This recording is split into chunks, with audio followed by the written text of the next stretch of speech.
फिर ड्रामा था क्या और है क्या, क्यों बनाया गया था, क्या ऑब्जेक्टिव इससे हासिल हुए हैं। मैं तो कंसिस्टेंटली जब से ये हुआ था तब से अब तक मेरा स्टांस, मेरे ख्याल से आप भी वाकिफ़ हैं और मेरे जानने वाले भी वाकिफ़ हैं, जो लोग मेरा प्रोग्राम देखते हैं वो भी वाकिफ़ हैं कि मैंने पहले दिन से कहा था कि ये एक बहुत बड़ा ड्रामा है। देखिए जनाब, साइफ़र को जिस तरह से लहरा के इस मुल्क के वज़ीर आज़म ने अपने सामने खड़ी हुई पब्लिक के बेपनाह लोगों को बेवकूफ़ बनाया था, उससे मैं ये वसूख से कह सकता हूँ कि उनको रमूज़ सल्तनत चलाने का ना इदराक था, ना उन्होंने सीखने की कोशिश की। तो मैं कह सकता हूँ कि वो रमूज़ सल्तनत चलाने से मुकम्मल तौर पर लाबद थे। इसी तरीके से डिप्लोमेसी जो है वो एक बहुत अहम शोबा है और रियासत के साथ उसका बड़ा गहरा ताल्लुक है। डिप्लोमेसी भी इसकी इजाज़त नहीं देती कि आप इतने वीक प्रेमिसेस पर खड़े हो के इतनी बड़ी बड़ी बांगे, क्योंकि ना मुर्गे की तरह बांगे दें आपको अपने फैक्ट्स पहले सामने रखने चाहिए।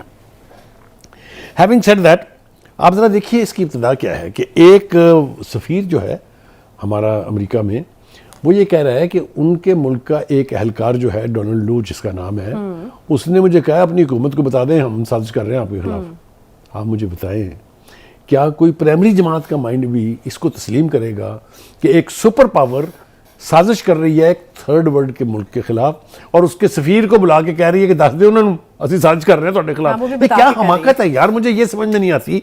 What mind set was it. और जहां तक उस साइफर का ताल्लुक है, वो एक सफ़ेद कागज़ लहराया था उन्होंने, मैं वसूख से कह सकता हूँ आपको, और वजह उसकी क्या है। एक तो ये है कि हम इसके बुनियादी मुजरिम की तरफ अभी तक तवज्जो नहीं गई है, जानी चाहिए तवज्जो। इसका बुनियादी मुजरिम जो है वो शाह महमूद कुरैशी है। अच्छा। क्योंकि ये साइफर जो है ये एम्बेसी से आता है फॉरेन ऑफिस में। फॉरेन ऑफिस से इसकी कापियां 5 जगह जाती हैं, 5 ही अहम जगह हैं। उनमें एक प्राइम मिनिस्टर भी है, एक फॉरेन मिनिस्टर भी है। फॉरेन मिनिस्टर ने फॉरेन सेक्रेटरी से मिलके इसका अपनी मर्जी का तर्जमा कराया। अच्छा। और बेवकूफ बनाया उस वक्त के वजीर आजम को। ये बात खुल के आपके सामने आ जाएगी। वो अगर उसका तर्जमा गलत करवा के उकसाते ना प्राइम मिनिस्टर को, तो मेरा नहीं ख्याल था कि वो इस कदर शद्दोमद के साथ, इस कदर स्ट्रॉन्ग एजिटेशन के साथ इस मामले को आगे बढ़ाते। एक तो बात यह तय होगी। दूसरी हमाकत उन लोगों ने की जिन्होंने इस बयानिए को नहीं, बुखारी साहब, मुझे ऐसा लग रहा है कि इसमें आप बिल्कुल क्लीन चिट दे रहे हैं। हालांकि जो बयानात उनके किसको क्लीन चिट दे रहे हैं? आप चेयरमैन पीटीआई को। नहीं, बिल्कुल भी नहीं। अब आगे तो सुनिए। अच्छा, ये तो मैं आपको बता रहा हूँ कि एक मुजरिम की तरफ अभी तवज्जो नहीं गई है। अच्छा। उनका तो मैंने जुर्म आपको बता दिया। उन्हें रमूज़े सल्तनत का नहीं पता, उन्हें डिप्लोमेसी का नहीं पता, उन्होंने एक झूठ को लगा के, वो तो मेन कल्प्रिट तो वही है। अच्छा जी, आगे चलिए जनाब। फिर मुझे अफसोस है उन लोगों पर जिन्होंने इस बेवजन, बेतुके, बेमानी किस्म के बयानियों को तस्लीम किया। उसमें जनाब जो पीटीआई के ब्लाइंड सपोर्टर और वर्कर थे, मुझे उनसे कोई शिकायत नहीं है। ज़रा तवज्जो मेरी तरफ देख लेना ज़रा। मुझे शिकायत है अपने उन जर्नलिस्टों से, उन सहाफ़ियों से जो बड़े बड़े ओहदों पर बैठे हुए हैं, बड़े बड़े प्रोग्राम्स करते हैं, बड़े बड़े उनके नाम हैं, जिन्होंने पीटीआई के चीफ शाह महमूद कुरैशी और उनके वर्कर से भी ज्यादा ये सौदा बेचा और शद्दोमद के साथ ये सौदा बेचा। मुझे अपनी वो बहस कुछ एंकर्स के साथ याद है अच्छी तरह से, जहां मैं तबसरे के लिए जाता था। वो पीटीआई के चीफ से भी ज्यादा ये दिल में मानते थे कि ये वाकई साजिश हुई है। और क्या से क्या उन्होंने नहीं कहा टीवी प्रोग्राम्स में। अगर आप वो वापस रिकॉर्ड जो है वहां से लेके चलाएं तो डूब मरना चाहिए उन सब लोगों को जिन्होंने इस बयानिए को खरीदा था, जिन्होंने इस बयानिए को आगे चलाया था। एक बात अब आगे आ रही जनाब। बुखारी साहब, इस चीज की क्या मतलब आपने कहा ना सर जी, अभी तो ये बात बड़ी तवील जानी है। आप मुझे समेटने के लिए ना कहें। मैं चाह रही थी, मैं समेटने के लिए नहीं कह रही, मैं तो आपको कह रही हूँ कि आजम खान साहब का एक बयान है जिसपे मेरी नजर ये तो अभी मैं उसमें तो बहुत बाद में आऊंगा। मैंने वो ढूंढ के जो है वो आपके लिए मैंने कहा कि मैं पढ़ दूं बीच में। चेयरमैन पीटीआई ने कहा कि साइफर को गलत रंग देकर अवाम का बयानिया बदल दूंगा। मैंने क्या कहा? ये कॉन्फिडेंस था उनका। मैंने भी यही कहा। आपने थोड़ी सी क्लीन चिट देने की कोशिश की। मैं अभी पहुंचा नहीं। तर्जुमा जो शाह महमूद कुरैशी ने कहा, नहीं, आप गलत समझिए मुझको। मैं माफी चाहता हूँ अगर आपने ये मतलब लिया मेरी गुफ्तगू का। बिल्कुल नहीं, हो सकता है कि मैं आ रहा हूँ आगे जनाब। वही चेयरमैन पीटीआई उस अमेरिका के साथ जिसको वो कहते थे कि उन्होंने साजिश की है। पहले उन्होंने ये कहा कि it's this conspiracy is imported, याद है ना आपको? Imported, yes. फिर उन्होंने कहा no, it was domestically hatched, okay. यानी इट वाज इंडिजिनस। फिर उन्होंने एक बंदे के गले में डाल दिया हार के, नहीं ये तो जनरल बाजवा ने की थी, याद है ना आपको ये? हाँ। अच्छा ओके जी, ये सब कुछ ठीक था, आपके वर्कर्स ने मान भी लिया। भाई आपने लॉबिंग फर्म्स क्यों हायर की थी फिर उसी मुल्क से तल्लुकात ठीक करने के लिए?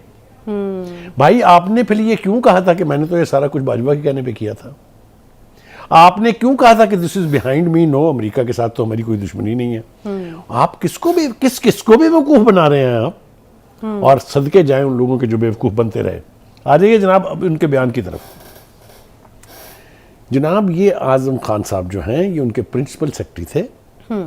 कोई फाइल, कोई मामला प्राइम मिनिस्टर की आंखों तक और उनके कानों तक नहीं पहुंचता था जब तक वो पहले प्रिंसिपल सेक्रेटरी के पास ना आ जाए। ये रूटीन है। लिहाजा जितनी भी गड़बड़ें हुई, जितनी भी झूठ बोले गए, जितने भी बयानिए जाली बनाए गए, उन सब का तौक इनके गिर्द है। ये अचानक पाक साफ नहीं हो गए हैं। बिल्कुल हमें याद है कि आजम आपको खान वो साहब से बड़े वो लोगों के- ऑडियो याद नहीं है आपको? जिस ऑडियो में वही खान साहब जो हैं इसी प्रिंसिपल सेक्रेटरी को कह रहे हैं कि इसको ये रंग देना है हमने और हम इस पे खुल के खेलेंगे। आपने नहीं सुनी वो वीडियो? बिल्कुल सुनी भी है। ठीक है, और बिल्कुल आजम खान साहब तो वो एक शख्सियत होते थे, इतनी करीब होते थे कि बहुत सारे लोगों को उनसे मसाइल होते थे और उन तक आप पहुंच नहीं सकते थे चेयरमैन पीटीआई तक जब तक आजम खान साहब के पास से नहीं होकर गुजरा। अब जो सबसे बड़ा जुर्म है हजरत साहब का, उसकी तरफ आते हैं जिसको आपने कहा मैंने क्लीन चिट दे दी है। अच्छा भाई एक आपको ये हक किसने दिया था कि एक ऑफिशियल डॉक्यूमेंट उसको पहले आप मंगवाएं अपने पास और फिर कहें कि वो तो गुम गया, वो आपके अब्बा का माल था, आपके बाबा जान की वो मलकियत थी, it was an official document. और ये बताइए मुझे कि अगर ट्रंप जैसा प्रेसिडेंट जो दुनिया की सबसे बड़ी सुपर पावर का प्रेसिडेंट है उसके घर की तलाशी नहीं हुई इसलिए कि वो दस्तावेजात घर ले गए थे? हुई कि नहीं हुई है? हुई है। उसके खिलाफ मुकदमा बना कि नहीं बना? उसके खिलाफ जिन्होंने चढ़ाई की थी कैपिटल हिल पर उनको सजाएं हुई हैं कि नहीं हुई हैं? तो ये आसमान से उतरे हैं। एक बात। दूसरी बात ये कि अब ये पॉइंट बनाना चाहिए रियासत को कि वो साइफर रिकवर करना चाहिए। चाहे आप तलाशी लें अपने जमान पार्क की, चाहे आप तलाशी लें बनीगाला की, डॉक्यूमेंट तो आना चाहिए और ऑफिशियल सीक्रेट एक्ट के तहत भी उनको ट्राई होना चाहिए। ये मैं कतन भी कोई जाती दुश्मनी में नहीं कह रहा हूं। मैं ये कह रहा हूं जो कि असूल की बात है, जो कि हमारी कंटेम्परेरी दुनिया में हुआ है। अब इसमें एक और पॉइंट है, इसमें पॉइंट है वो साइफर वो एग्जिस्ट भी करता है या नहीं करता? जी, साइफर जरूर आया था। अच्छा। लेकिन साइफर का तर्जुमा गलत करके जो इबारत बनाई गई वो झूठ पर मबनी थी, बिल्कुल झूठ है। यकीनी तौर पर जो कुछ कहा गया था वो डोनाल्ड लू ने भी माना, मीडिया में भी आया, उसके ऊपर क्लैरिफिकेशन भी आई। उसने ये कहा कि हमने, अमेरिका ने उनका उस वक्त में जबकि अगले दिन वहां हमला हो रहा है यूक्रेन पे, मॉस्को जाने पर इतराज किया था और ये कहा था कि अगर वो ये मतलब अगर वो रूस के करीब इस दौर में होना चाहते हैं जब उसने यूक्रेन पे हमला किया है तो अमेरिका को रिजर्वेशंस हैं। सही है। इस किस्म के डिमार्शेस और इस किस्म के साइफर्स आते रहते हैं। ठीक है। अच्छा अब इसमें पीटीआई का भी चूंकि एक मौक़िफ़ आ गया तो वो भी शामिल करना ज़रूरी है। आज़म खान से मंसूब बयान जो है वो तज़ादात का मजमू है और वो कहते हैं कि एक महीने से लापता है एक गुमशुदा शख्स की जानिब से मजिस्ट्रेट के रूबरू 164 के बयान का रिकॉर्ड करवाया जाना माहिरीन कानून की निगाह में नाकाबिल तसव्वुर है। ये इस बयान जितना की बड़ा significance क्या है? जितना बड़ा चेयरमैन बेवकूफ़ियाँ करता रहा है उससे बड़ी बेवकूफ़ियाँ उनके तर्जुमान कर रहे हैं। अच्छा। उस तर्जुमान अहमक शख्स को यह भी नहीं पता कि जब एक शख्स मजिस्ट्रेट के सामने बैठ के बयान दे रहा है जिसको 164 का इकबाली बयान कहते हैं, वो गुमशुदा कैसे हो गया जी? अच्छा। क्या उसका मुजस्समा बना के ले गए थे मजिस्ट्रेट के सामने? क्या उसका वीडियो बना के ले गए थे उसके सामने? वो खुद पेश हुआ है और उसने अपने उस गायब होने को भी बताया कि जी मैं डर के छुपा हुआ था। अच्छा। अब मुझे आप ये बताइए कि जो भी रॉन्ग हो, जो भी गलत हो, उसके ऊपर इनका मौक़िफ़ आंखें बंद करके कैसे तस्लीम कर लिया जाए? वो तो और क्यों तस्लीम कर लिया जाए? वो इसलिए क्योंकि एक तसलसल हम देख रहे हैं पीटीआई के लोग जो हैं वो प्रेशराइज होकर पार्टी भी छोड़ते रहे हैं। फिर हमने देखा कि वो मलिका बुखारी को हमने देखा कि वो बड़े आंसू बहाती रही, फिर फवाद चौधरी साहब बड़े परेशान रहे हैं। तो एक प्रेशर तो उनके ऊपर रहा है, उसे तो इनकार नहीं कर सकते ना। आपके कुछ लोगों ने प्रेशर में भी पार्टी जो है वो छोड़ी है। बहरहाल आजम खान साहब के ऊपर कोई प्रेशर नहीं था। आप भाग नहीं सकते। आप नहीं आप पहले अपने बयान पर मुझे जवाब देना है। मैं बिल्कुल राइट ऑफ रिप्लाई देना।